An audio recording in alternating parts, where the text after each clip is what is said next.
Senior صحافی سید علی بخاری کو leaders media club کا چیئرمین جبکہ عثمان غنی کو صدر منتخب کر لیا گیا۔ لیڈرز میڈیا کلب کے ایگزیکٹو ممبرز کے خصوصی اجلاس میں نومنتخب چیئرمین سید علی بخاری نے خطاب کرتے ہوئے کہا کہ معاشرے کی کامیابی کا تعلق ہر شہری کی فلاح و بہبود سے ہے، جبکہ نومنتخب صدر عثمان غنی نے کہا کہ انشاءاللہ لیڈرز میڈیا کلب پاکستانی عوام خصوصاً صحافیوں کی آواز بنے گا۔ اجلاس میں سینئر صحافی سید علی بخاری، عثمان غنی سمیت اعجاز احمد اعجاز، سید مصور علی رنجانی، سید شجاع احمد، شیخ مسرور رفیع، بلال اسلم، محمد ریاض چشتی، ندیم شہزاد علی اور دیگر نے شرکت کی، جبکہ طاہر کلاسرا، مصطفیٰ کمال، ڈاکٹر شجاعت حامد اور ناصر چودھری نے آن لائن ویب شرکت کی۔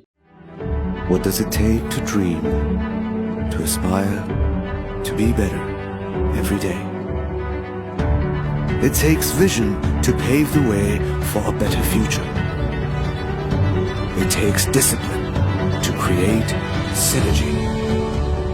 And it takes courage to step into the light. To be a king.